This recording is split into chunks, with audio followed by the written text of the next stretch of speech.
It being 10:07, we'll call the meeting to order. We are not going to make any decisions today, but we have with us Eric Halverson, and we are going to have a presentation from John Prulidge, who is not currently on the screen with us remotely, but will be, hopefully, shortly, to discuss his tool which he has developed to explore the finances of Hamilton remotely, virtually, so that we can determine how close we are to the wire, whatever that may be.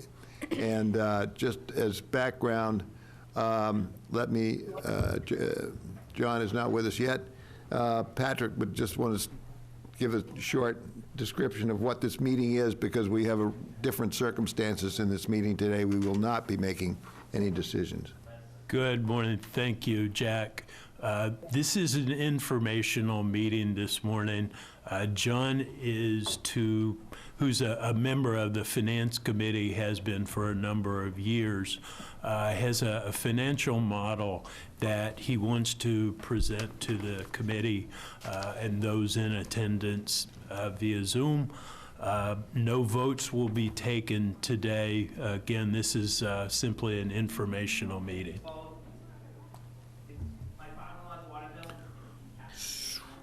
Can any of you kind of talk about how this was, the reason it was created, and well, Eric, how you're using it right now? Yeah, Eric Halverson is the subcontractor for Weston and Sampson for financial aspects of the master plan, which will be presented to the town ultimately. And so this tool, which John has developed based on Excel, Microsoft Excel, gives us the opportunity to look at different assumptions and how they work out right down to the tax rate that would be the result of the set of assumptions that are presented on this sheet. And it gives us a good feel for what courses will make sense and what the impacts are going to be as we go forward, all of which are going to be critical when we get through the end of the master plan process, which will spell out how the town wants to emerge over the next 5 years, while at the same time outlining the financial realities that are going to have to guide that process as we go along. So that's where we are. So those of you that have been involved, are there any kind of key takeaways that you've gleaned from going through this document? We are in deep trouble. Eric, have you had a chance to review this at all? Have you had a chance to familiarize yourself? You have spoken to John Prulidge, have you, at one point or another? No, we haven't talked yet. You've never I saw actually an earlier version of this, I want to say maybe 2 months ago, 3 months ago. Patrick had shared it. So I had a chance to flip through, but I'm looking forward to a more detailed explanation of what's in here and the assumptions that are in here. Well, the critical factor under 2.5 is that the limit imposed by 2.5 ultimately for the tax rate is $25 per thousand. And we are now at $17.88 tentatively for this year, up from $17.53. And the interesting thing that has happened is that we've also had a revaluation of all of the properties in town. So we really have kind of a double bounce this year in that we are not only raising the base, but we're also raising the rate at which people will be taxed this year. And so there's a good deal of analysis that hopefully is going to be done by Alex McGee, who I see is attending herewith, to enlighten us as we go along as to where that went and how the prospects are going to go, and which will guide ultimately the assumptions that we do try to work through in the course of this process. I think it's extremely important that the master plan be embedded in reality, and that going forward, it becomes the basis for a strategic plan as to how government is conducted for the next 5 to 10 years in this town. And then so far, as we've seen from John's efforts, we skate up fairly closely to that $25 limit under most assumptions. So there's a lot of critical decision-making and a lot of thinking that's going to have to go through as we go along here. Can I ask a question? Yes, sir. And this goes to Eric. In the original scope, there was the intention that, You know, the people can't give them a mic, so they can't hear you. Oh, you need a mic. well, everybody pass one down. I'm sorry, I didn't know that. Oh, you all, sorry, It Rick. doesn't go all the way. It's not gonna reach. It will if you lift up the table.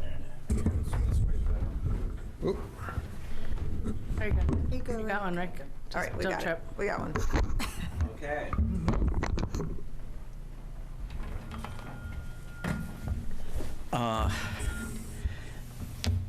Under the original scope was the intention that an assessment do be done of where the town is now. Actually can't close that door.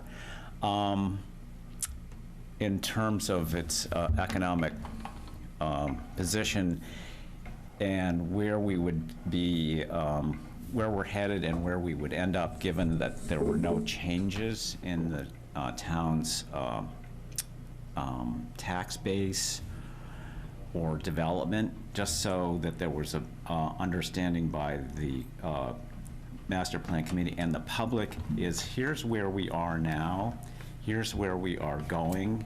If we don't make some decisions about how we finance the town, how we use the town resources, here's where we're going to end up.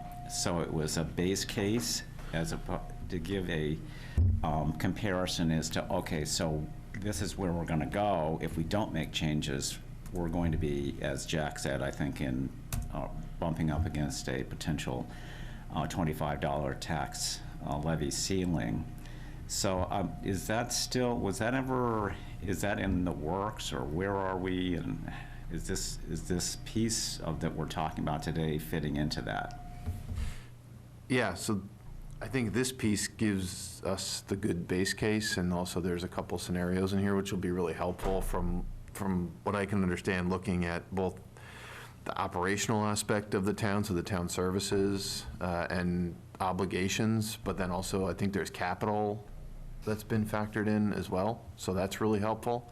What we're hoping, well, I want to see what's in here and hear from John, more about this, but then what we're hoping to add to this going forward is, as we start to think about new development maybe in the community, if that's what's desirable, maybe where that takes place and how much and what mix of uses might that be, we could then look at what that might add to not only from a property tax perspective, but also from a cost of service perspective, really looking at it more as like a marginal fiscal impact. That's the piece that we're hoping to add to this.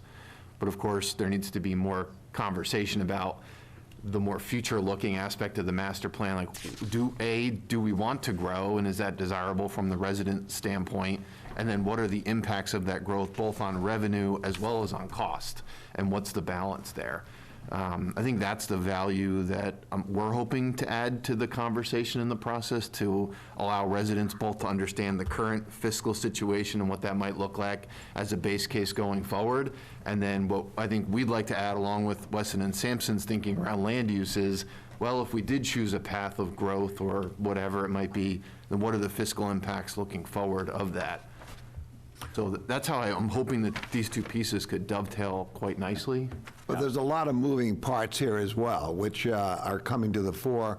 Very exciting aspect with the schools that I gather we've been taken on by the SBA for eligibility, to look at our whole school system and rationalize that. The water system is under study and will come to some kind of conclusion in June, and it will determine both the source and quantity, and as everybody knows, we've been under water restriction every summer for a long time, whether that makes any sense and what we need to do about it. And I think the study that's being undertaken right now is the potential of regionalization of our water supply rather than trying to suck the river dry every summer all by ourselves, along with Ipswich and various other towns downstream.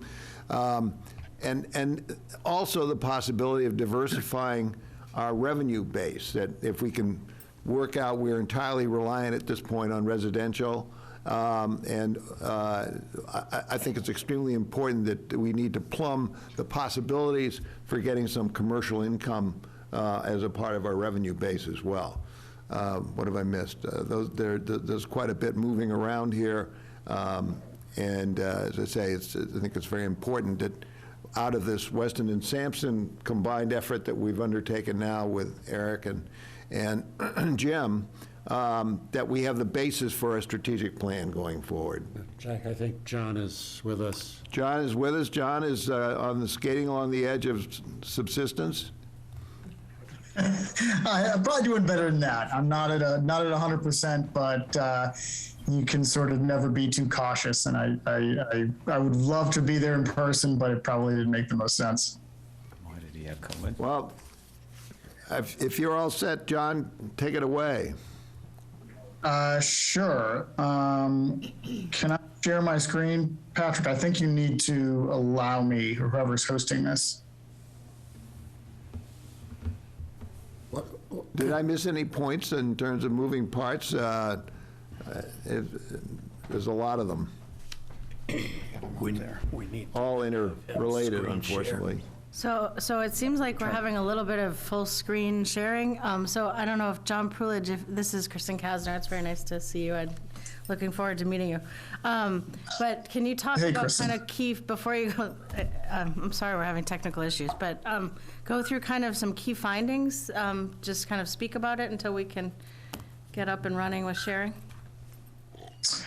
Yeah, I mean, I wouldn't say we're really at the, the point of necessarily key findings. The most of the work has been done to sort of develop this. Yeah, And then, maybe it was the and wrong then spreading the terminology. news. I mean, I'd say probably the biggest key finding is that, which, I think a lot of people knew, beforehand, is that we are really, sort of, given current spending levels, we're in the precipice of right up against Prop 2.5 overruns. And this is sort of a good tool of looking at what things take us over that edge. And it's not only a sort of one year look at it, it's are you going to have successive overruns? And, depending on what assumptions you use, you get different outcomes. And let me see if I can, okay, I still can't share. So whoever's the host just needs to, I think, allow me to share, and then I can get this started. That's being worked on. Okay, good. So I think that's the biggest, takeaway from, our point of view is managing to, what the future is going to look like vis-a-vis overrides, as well as, starting to look at what are the effects of, trying to layer in major spending.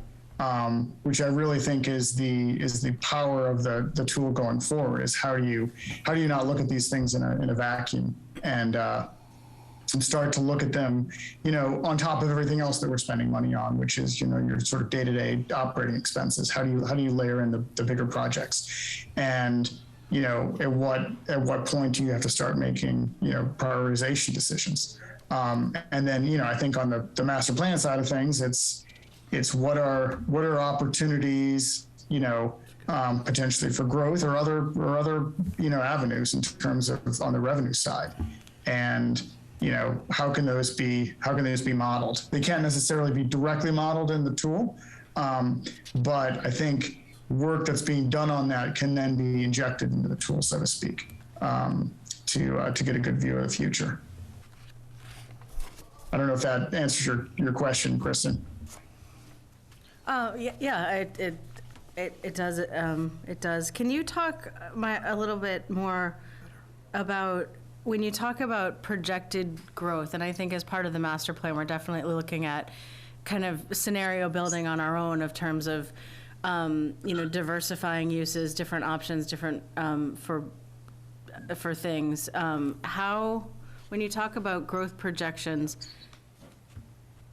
I'm not going to ask this question exactly the way I want to, but I guess how can this tool, how do you see it dovetail with kind of the work we're doing, and then therefore using this tool or kind of creating an offshoot from this to help us do those projections of potential value with Eric Halverson, our consultant, to build on, I mean, this is a really impressive tool that you've come up with to understand the big picture, which is huge and diverse and a lot going on. And I think we want to try to figure out how do we continue to have our conversations, knowing what we know, using these scenario builders, but also kind of the what if scenarios as we put in options kind of as for the future and try to get some traction around those ideas. I don't know. Sure. Yeah. I think Anything else to add? if you look at the tool, and we'll be able to sort of, okay, I think I've got control now. Hold on. Here we go. I'm worried that it's going to be this big though. Is it? Can everyone see this? Yes. Yeah. Can we move him? Oh, that's very helpful, Success. John. If you want to put a pin in that for a second, Kristen. Yeah, no problem. No, go. I'm trying to make I'll sure give- we're getting the most out of this meeting because I know some of us have to leave by 11. So thank you. Yeah, no, ahead. exactly. And we'll Including Eric, definitely unfortunately. get to that because that's really an important question. I've got some thoughts around that. Just briefly, this presentation is really just to give everyone sort of overview of what the goals of the tool are and, how we plan to use it. And, at a really high level, it's really To the side, kind of. to do scenario, analysis and modeling, really so that we're not looking at spending decisions and other strategic decisions in a vacuum, which too often happens. And the focus of this tool is to get what really matters to the average person, which are, tax rates as well as the looming reality of overrides, as well as, average tax bill on an average house kind of thing. The other goal of this tool is definitely to balance, have enough detail to be meaningful, but at the same time have a usability factor. Really important here, I tell everyone, it's really important to understand what the tool is not. And it's not a prediction of the future. It's not a, sort of singular view, which is this is what we believe is going to happen. Because anyone that's dealt with forecasts knows that if you sort of take that approach, the only thing that will be true is that definitely the future will not be as the forecast predicts. So we took more of an approach of how do you look at varying assumptions, and from that, gleaning sort of consistent analysis, or flipping on its head a little bit, if you could use that to set policies in terms of we should control spending to X%, because in all scenarios, good and bad, it gets potentially the desired result. So really the idea is to look at things from multiple different angles so that you can see everything together, but at the same time, you don't have to necessarily all agree on what assumptions might happen in the future. You can find common ground by looking at, a range of assumptions. Just to speed through this, I think some of the forecasts in the past, a lot of times they rely on, prior year spending averages, and they don't model in large, future projects. So this tends to then create this sort of singular view, whereas we'd rather look at multiple views and allow sort of anything to be layered in the sort of alternative. And all this will make sense when I pull up the actual tool itself. I think we've sort of covered this. Just one quick overview of sort of where we are in the status of this. Sort of in beta right now, where we're rolling it out to various committees and boards. we're definitely seeking, input. We want people to play around with this. That's why we want to distribute the actual tool, not just necessarily the output of the tool. And at some point, we want to have workshops for, interested residents as well, really to get, people using this so it can, with any luck, become maybe not a common language, but just a common way to sort of, analyze some of these decisions. Right now, the tool is meant to always sort of evolve because, for example, right now we are incorporating in the FY23 budget information, which is most of the expenses are in there now. We're still working on the revenue side, but that will certainly be, finalized in the coming weeks. But this is definitely something that's meant to evolve and really be used. Once again, that's why we call it a tool and not just a forecast. With that, let me switch to the model.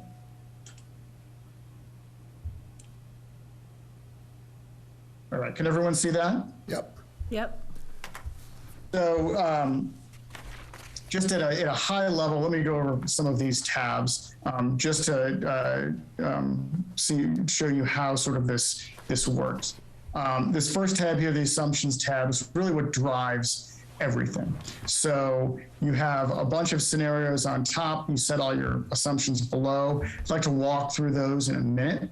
But just from a usability standpoint, these assumptions then create the outputs here, which are really focused on what the tax rate will be, whether we're in an override situation, and this is sort of year by year for the next 5 years, as well as a tax bill, estimated tax bill for a median home. These other tabs here, so really the assumptions then drive these really detailed models, which for each of the scenarios, which also then draw from, in addition to the sort of these, sort of numerical assumptions, it also injects in the capital plan from Capcom, as well as things like, the existing debt. The tabs on the bottom are color coded for a reason. So for the average person, really this dark green tab this is where, go to town, create any, assumptions you want. And I'll walk through these in a second. But, and that's why we have sort of these pre-canned scenarios, but then we also have this scenario F, which is the DIY, the do-it-yourself, put in whatever you want and see what happens. That then will affect this output tab. For the average person, all of this stuff in red, you really can just ignore it. In fact, unless you sort of know what you're doing within the model, the idea is you wouldn't have to ever touch these. The capital plan itself, it's in yellow because you certainly can add things to it. If you insert line items here, they will flow through the entire model, so you can add additional projects that may go beyond what the Capcom has recommended or put on their radar for now. So this allows you to certainly see the effects of future projects. Just jumping back to the assumptions tab. So really it sort of breaks down into, a number of different things. These first categories are really around sort of property, and a lot of them are sort of the, almost in a sense, the macroeconomic, to a certain extent, the macroeconomic factors, like increases in property valuations. New growth is something we'll talk about in a second, but that drives your calculation of your levy limit. The more growth you have, the more room you have under Prop 2.5 for additional spending without triggering an override. Screen section here is the town spending. One thing to focus on here, and once again, you can set whatever percentage you want for future growth. This minimum target capital expenditures. The reason for this is if you look at most forecasts of capital, they tend to be really focused on the near term. Capcom's doing a great job of looking at this sort of 5-year forecast, but even then, it has the most precision a year or 2 years out. And further out, you know things are going to be added 3-4 years down the line. So you can set this sort of minimum capital spending so that you don't artificially deflate capital spending in future years. This line item here, capital plan priority spending, requires a little explanation. So if you look at the capital plan, what the Capcom comes up with all of these line items to increase for the current year as well as future years. And what the model then does with Capcom's input is prioritize these. So and I'm not sure I've got the exact language that Capcom uses, but in a sort of nutshell, it's the lower the number, the more of a clear and pressing need it is. And how that factors in, jumping around for a second. So you have these sort of prioritized from 1 to 4. When you set it an assumption for a scenario, you basically say, so for example, scenario D, a priority of 1 means you're only spending on the number 1 projects, whereas a priority of spending of 4 means you're spending on basically all projects, priorities 1 through 4. So you're going to have the highest level of spending with the priority 4. So this can be, you can change the individual project's priority, or you can change the spending level of the priorities for each of these scenarios. Similar to town spending, school spending, it's really more of a applying a flat rate to it, since the way the town ultimately sees the school spending, it's really through a line item apportionment, which is all worked through during the model. That being said, you can certainly put school capital spending as part of the Capcom plan. So you can model additional school spending for larger projects through this capital plan tab. And then the revenue side are, some of these get specific, but things like state aid, local receipts, these are things where you can play around which affect the revenue. Just going back for a second to Kristen's question about sort of the master plan steering committee from a financial, aspect, what kind of work can be done. I think if you look at the way the model works, and it's really the makeup right now of the town, on the revenue side, most everything is being driven by property tax. So really, the actual increase in valuations, certainly from a revenue perspective, as well as to a certain extent new growth, really drives that revenue. Yes, we get certainly local receipts and state aid and things like that, but they're dwarfed by the amount of money we get from property taxes. So to the extent there are a development potentially could affect this new growth, or if there's alternative ways to generate revenue outside of our current means, if it's through commercial or different rates. Right now it's basically one rate applied to all types of property. Any other revenue generating sort of ideas could be modeled here, but I think they're easily done sort of outside of this model, and then finding a way to sort of inject those, because really this model is driven off the way that the town currently operates, which is it's the things that are going to affect the revenue side the most are really things related to property. So Kristen, circling back to your question, I'm not sure if that answers it, or if you wanted to follow up from there. That was great. So one thing to note here, the tool is sort of designed to be, as detailed and as precise as you want to make it, with also being able to operate at a high level. So for example, the way this is set up here, when you're applying, say, a spending growth rate, 2.5% is going to be a 2.5%, spending increase for town expenditures every year. You have the precision, if you'd like, to go in here and actually do it year by year. So, for example, here, we've started to put in preliminary FY23 budget. Same with on the school side. So you can get as precise as you want. You can do different rates for different years. I think most people are going to probably do it at a higher level.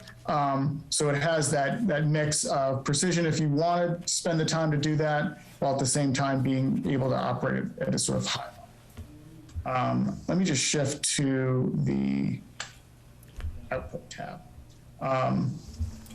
So modeling, a few of these sort of pre-canned scenarios, you can see sort of the initial takeaway is, and because it has FY23 budget information in it, we are good to avoid an override this year going into budget season, which took a lot of work, a lot of compromises, town, school-wide, to avoid an override. Because, and just shifting away from that for a second, as you can see, if you just focus right here on this green little thing, this negative 98,000 is our going into the FY23 budget season. This was the amount of sort of available levy we had left, our unused capacity, which I don't know how far I can go, but as you can see, as of FY18, this was at $3 million. And going into this budget season, it was at a little less than $100,000. So we were right up against it. Going back to this, able to avoid it as the budget currently stands based on, like I said, compromise on the town side and school side. A lot of work went into that. Looking forward, depending on where spending levels are, next year is definitely has a good likelihood of an override. And under these scenarios, on a lot of these scenarios, you might see repeated overrides. In one, which is what I like to call scenario E, is sort of this doomsday scenario where you have, if you look at the assumptions, you have, effectively economic contraction, while at the same time, very high spending levels.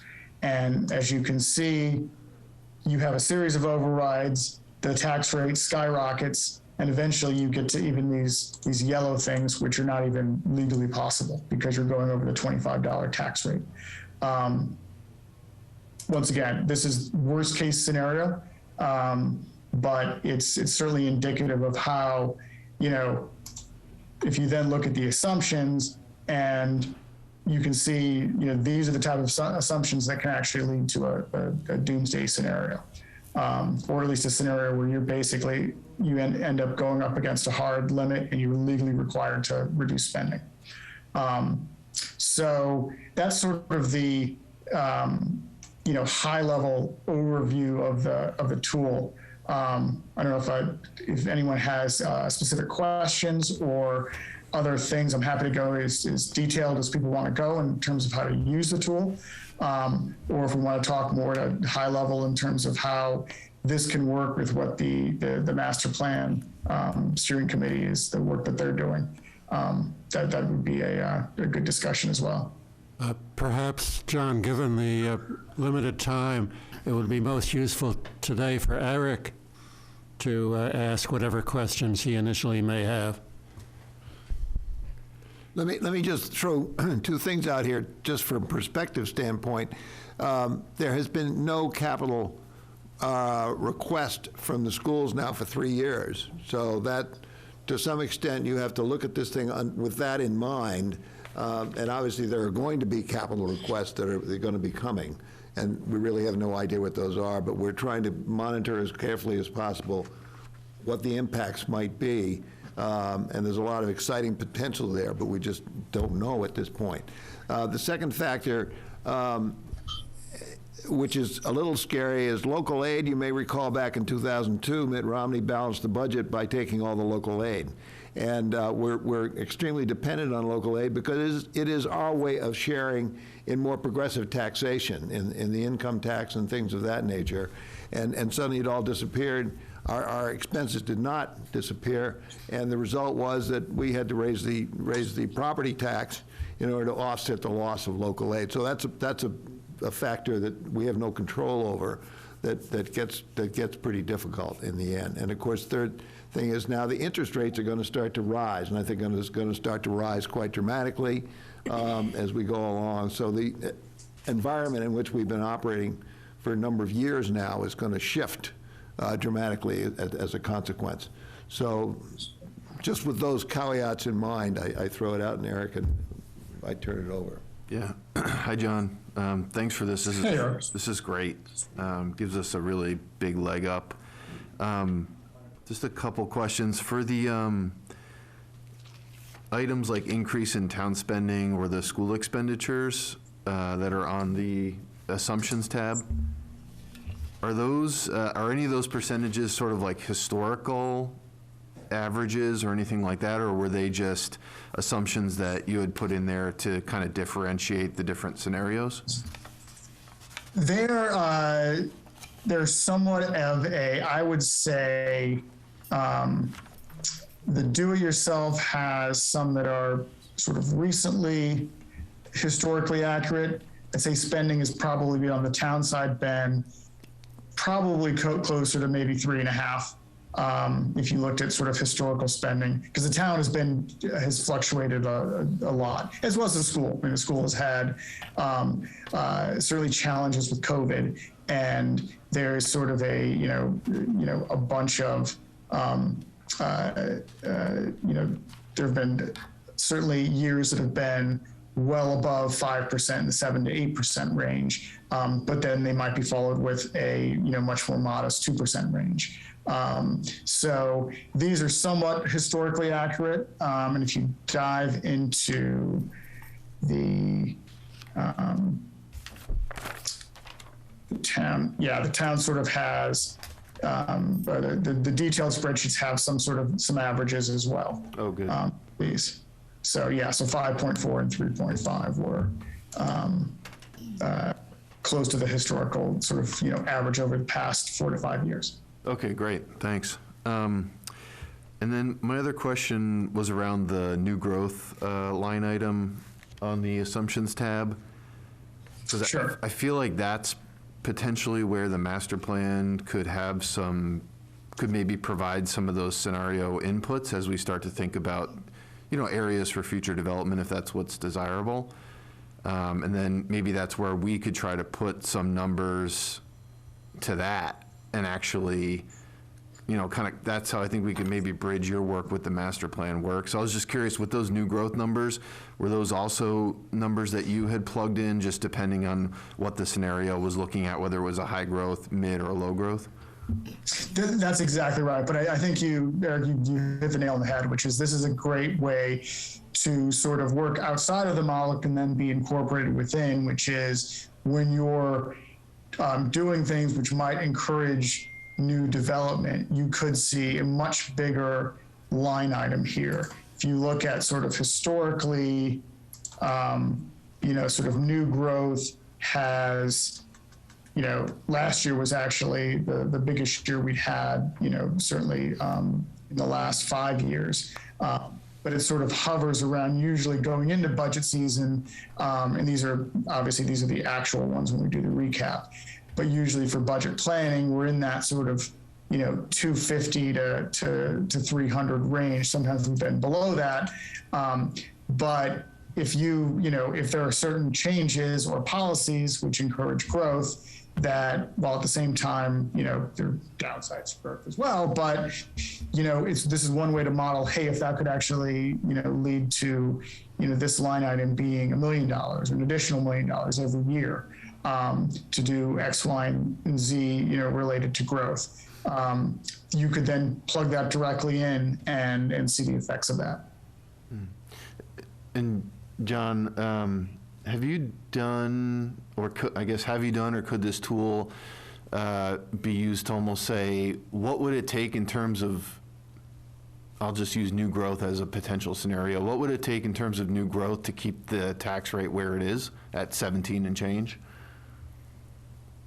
Haven't looked at it that way, but I think it's one of those things where it's a great way to use the model, which is if you can isolate on sort of, what are assumptions you can agree on, and maybe you look at historical things or somewhere mid-case, whatever the most reasonable is, then the idea is, okay, what do you actually need? I think it's more probably a trial and error kind of thing. Keep manipulating this assumption to then see what actually keeps that over the course of 5 years at a relatively stable rate. Yeah, I've worked in some communities in the past where we've tried to illustrate that point to residents where, in some cases they may say, well, we'll just build our way out of this problem, right? And then we actually show them what that means in terms of new development, and it's a bit staggering in some cases, particularly in communities where, 90 some odd % of your taxes are coming from property taxes, and there hasn't really been a lot of commercial growth. So that's why I asked that question. Maybe it's a way to, obviously that's an extreme scenario where you're sort of showing residents like, hey, you might have to build, 1 million square feet of whatever, versus a more balanced approach, which is probably maybe you raise the taxes a little bit, maybe you have some new growth, maybe you cut or scale back services, or you scale back capital improvements, more of a balanced approach. But I think sometimes it's valuable to say, well, if you did want to maintain the trajectory that we're on but keep tax rates relatively the same, here's what that actually means. And I think in the context of a master plan where you're trying to figure out where do you grow, where do you preserve, things like that, that could be maybe a useful data point. So that's why I asked. Definitely. Yeah, no, I think that's spot on. Because if you look at here for, generally all these scenarios show, increasing tax rates. The only one that shows a decreasing tax rate is this high growth, medium spend. That is sort of, controlling spending, or at least keeping it, maybe slightly below historical rates. But then you've got new growth of 500,000 and, this valuation increase of, 5.5%, year over year, which is really aggressive. In fact, so much so that, say you put this down to, 3%, you can then see that taxes are still going up under this scenario. So the question is, even though you're having this new growth of 500,000, which is above historical rates, it's actually not enough to move the needle. And say if you then changed it to. So, John and Eric, different categories of new growth carry different implications as to offsetting costs. Yeah, we have a very interesting example of that right now in Upper Asbury Street, where there's been 2 multifamily developments, Patton Ridge and Canterbrook, coming online and within the last 5 years or whatever it is. And there's the potential scenario now of another 45 units of affordable coming online right next to Canterbrook. So on that one road, now we really need to look at the ramifications from an infrastructure standpoint, whether or not, in fact, the water mains in the ground are sufficient to pick up that additional quantity, and we don't know that yet. I don't know that yet. And the idea of potentially needing sidewalks, for example, to allow those people to come from the affordable housing down to the railroad station, down to the MBTA station. So those are the kind of exercises that I think Eric is referring to here, where the knock-on costs, the marginal cost and the marginal revenue somewhere along the line have to come out advantageously to the town. That's right. What it ends up being. Well, and I think this also would be very helpful for the planning board is in directing the kinds of growth that David referred to is, market rate family housing versus senior housing versus other types of housing. That's when we get into the weeds here. We've got a project, 133 Essex, that could generate $750,000 in new tax revenue.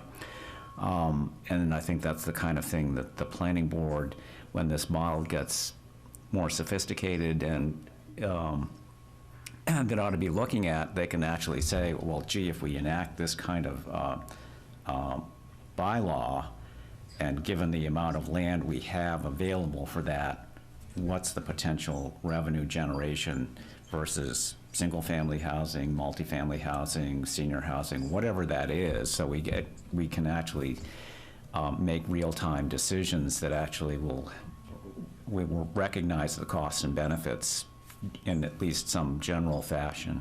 Yep.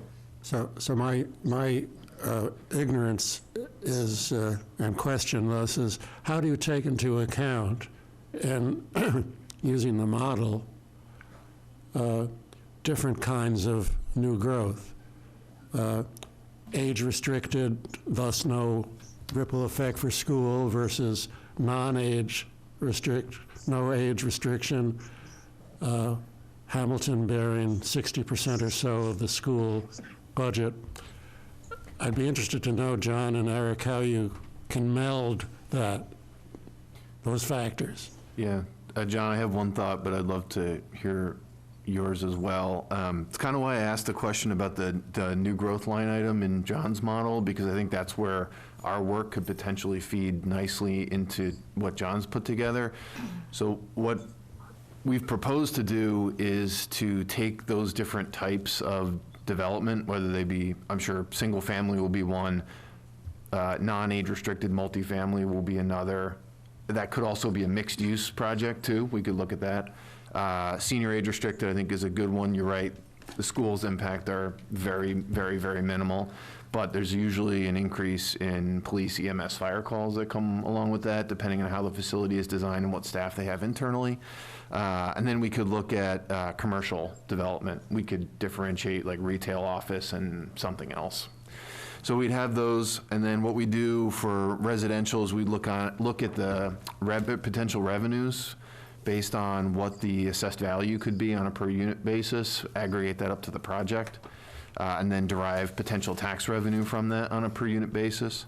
And then we'll look at the commercial. We can look at it usually we do a per square foot basis, but we could also do by employees, but doing it by employees, you have to then estimate employment, so we'll probably do it on a per square foot basis.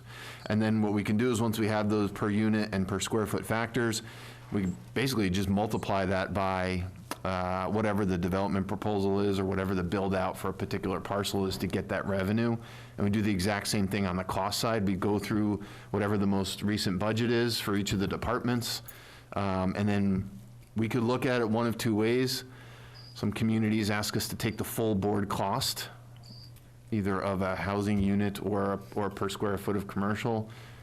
We like to look at it at marginal costs, right? Because we say, okay, if there's one new student entering the school district from a single family house, I'm just making this up, but if the town's full cost as reported by DESE is say $16,000 a student or something like that, it's really not $16,000 because you're not going to hire a new principal. You're probably not going to hire a new teacher for one student. You're not going to, build a whatever for that. So we'll take a percentage of that full board cost, and we would do that for police and fire and DPW and general government and education.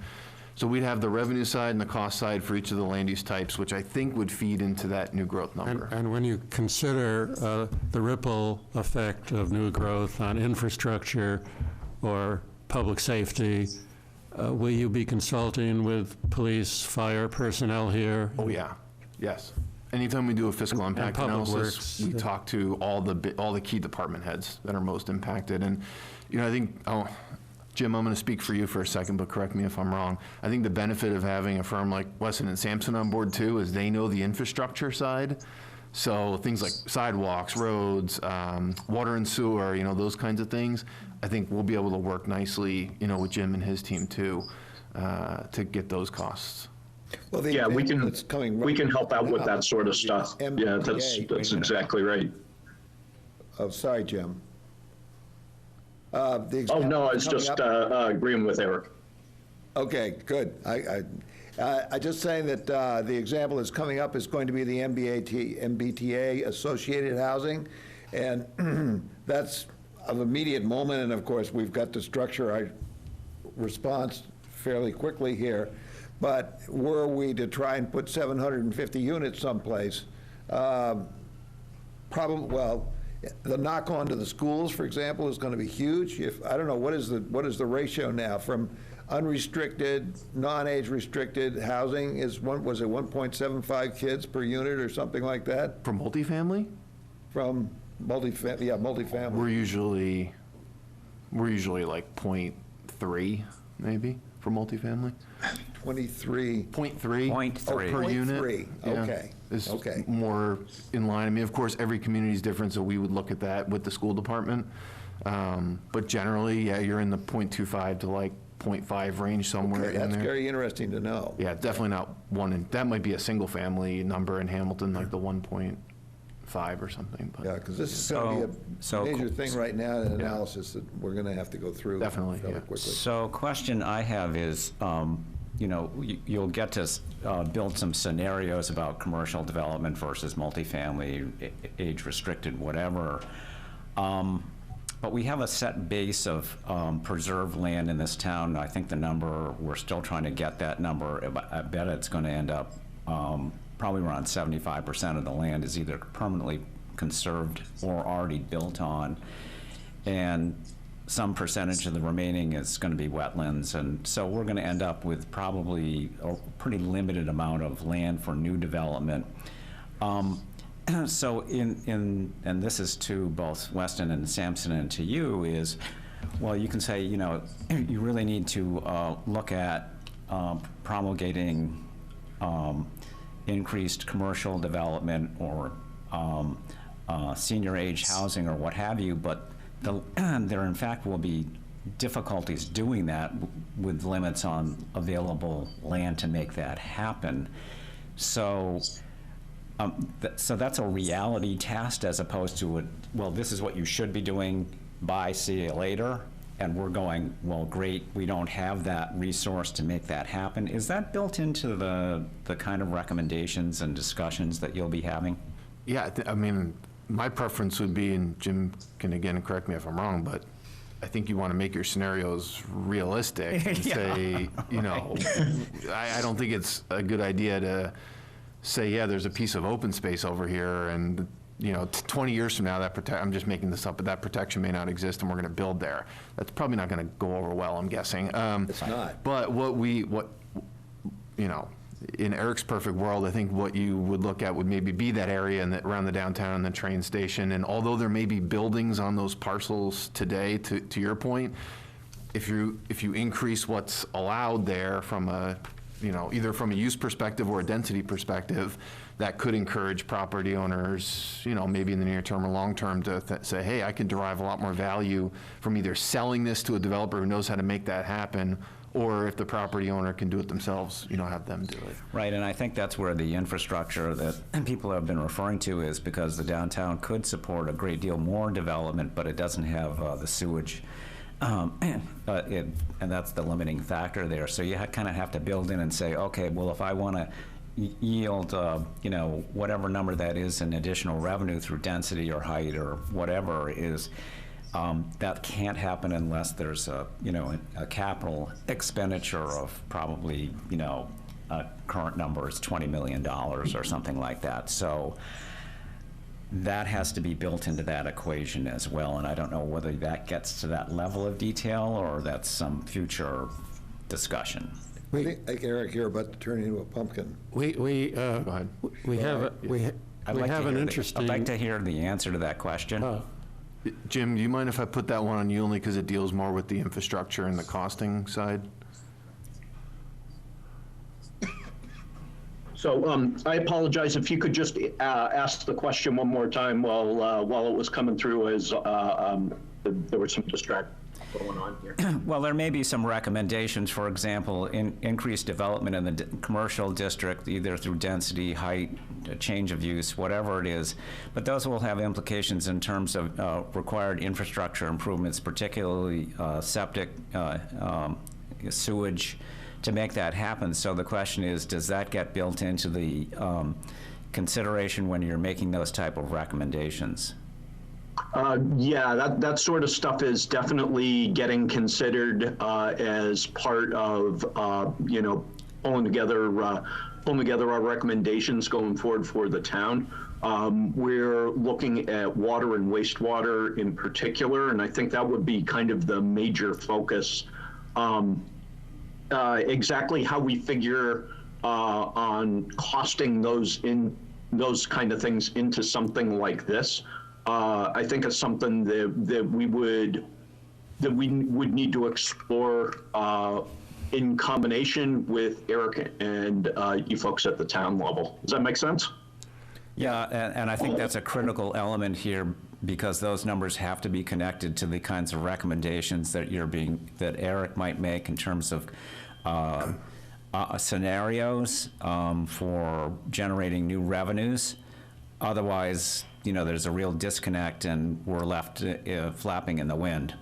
There is, So I think at the moment, the exploration of new water, exploration is probably kind of the wrong word, but consideration of new water in the area is looking at a couple of different possible scenarios. One of them is potentially bringing MWRA water into the town. Another one might be looking at new wells, and those obviously have different sort of costs associated with them. We could probably come up with some sort of a unit-based cost. I would recommend looking at a range as opposed to a single cost, as a single cost isn't really realistic. Yeah. Similar things would happen with wastewater. So we might look at a couple of different scenarios and sort of come up with a range of what those things might cost. And it could be the decisions that the town makes fluctuate quite a bit depending on how much new development actually is coming to town, or it could be affected by other things too. Climate change is one that comes to mind. What you want to attract for the future is another one that comes to mind. So there's, I'm sure there's a lot of things in play. also, I'm trying to relate something that is coming into play, I think.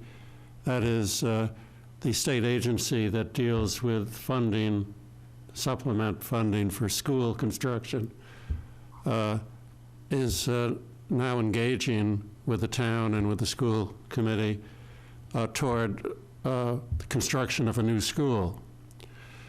And I wanted you both to be aware of that. That has, of course, capital cost implications, but it also has development implications and new growth implications. That is, if the school that's downtown, I keep forgetting the name of it. Winthrop.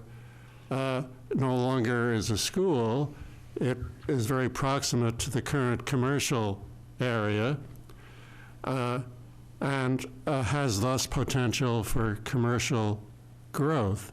And I would hope there's some momentum that's gained in terms of those factors. And I think it might be appropriate for the master plan to perhaps envision that kind of synergy. I think we really have to do that, and but it's a regional school system, so I'm assuming this would come under the umbrella because the knock-ons are going to be huge here. If to the extent that the Winthrop School goes away and a single Cutler School larger to pick up that Buke, or maybe both, they're going to be capital costs, obviously. But there's going to be a disappearance of one administrative cost as well. And I have a feeling that, if we really do what we hopefully are going to do, rationalizing all this thing, there'll be a lot of operating costs that may go down from the plant standpoint, not the teacher standpoint. So there's going to be a lot of moving parts to that, but that's going to be within the regional, and I'm assuming that you all will take cognizance of those factors, despite the fact that, at least from the Hamilton side of this thing, right? Mm-hmm. I mean, I don't know how your contract reads. I guess it's a scope. It's a scope situation, is what I'm delving into here. Yeah, and like our work on what I described before on the fiscal impacts wouldn't get to that level of detail where we're saying there's going to be 20% less energy costs because that's older school goes away and we build a brand new energy efficient school, or our maintenance staff for the schools only has to take care of this one centralized facility and not 2 or 3 or whatever. Well, I was thinking more, not quite getting down to that level of that's detail, good. but just because the schools do loom very large in our economic picture, they're like 66% of the whole deal. And whether or not Weston and Sampson would consider that to be not relevant to its contract, Jim, I guess this is a question to you more than anything else. Yeah, so at this point, I don't know exactly how, because we have to think through how we use this information and how we can apply it in a way that gives you guys some scenarios to consider. And there are a few things to consider here. So there's a lot of science to a spreadsheet like this, using the term science sort of broadly, right? And you can get pretty precise with a spreadsheet like this, which is, I guess, kind of what I mean by the science. But there's a question too: is the precision supported by the reliability of the scenarios and the numbers that you have going into it?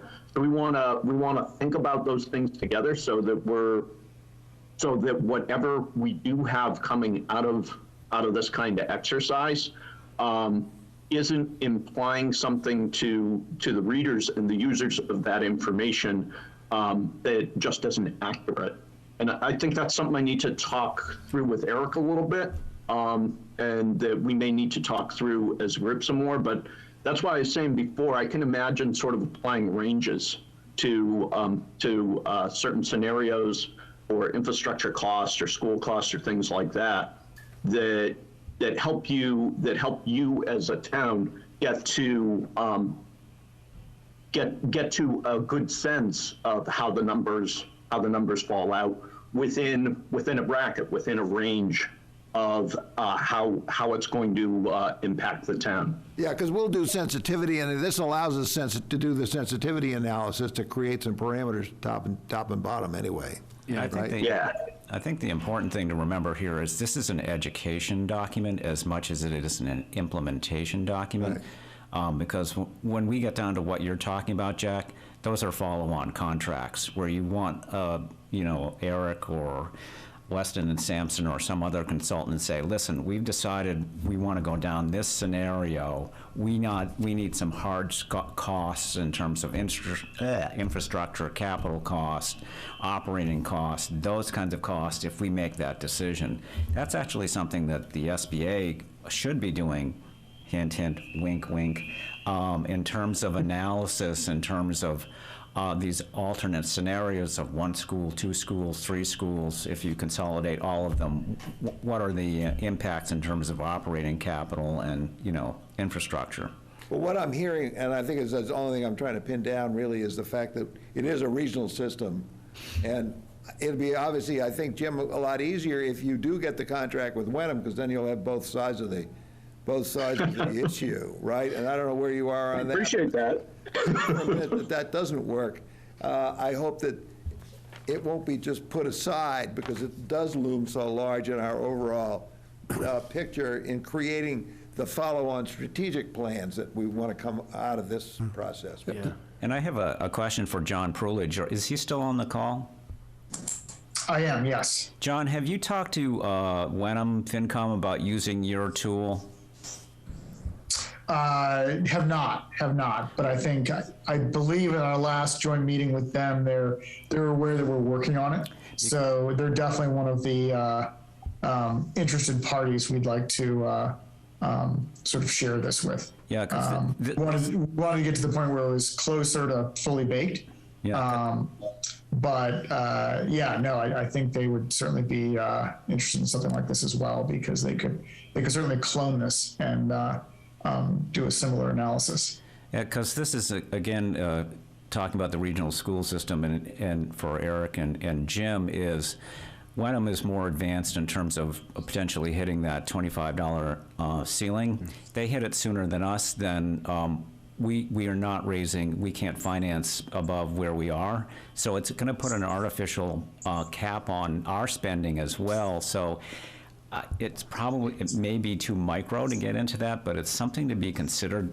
There's this force that's operating out there that if it becomes reality in year 5 from now, is going to put a halt to our school expenditures and probably other expenditures as well, because in any joint, and 80% of our services are joint, library, schools, is going to be capped.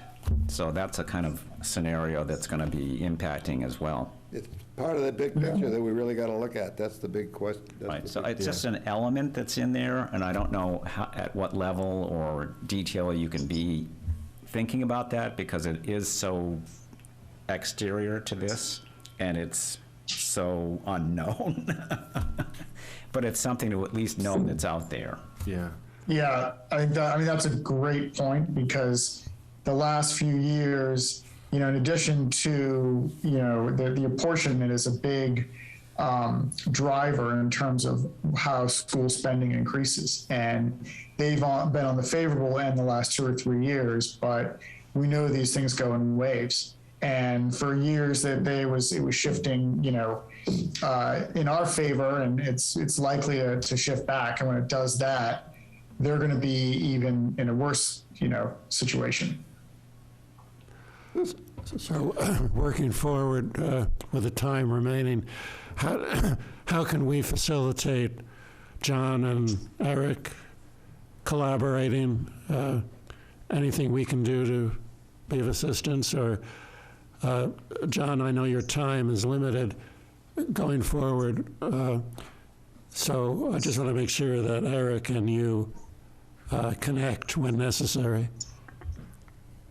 Yeah, I would just say, have Eric, dive into this thing, and to the extent there's, questions, we can just, we can set up a call or a meeting between the two of us or whoever else might be interested to dive into that stuff. And certainly, I think, Eric, when you dive into this, you'll probably find 4 or 5 things that we could change to even make it better. And we're certainly open to having this thing evolve.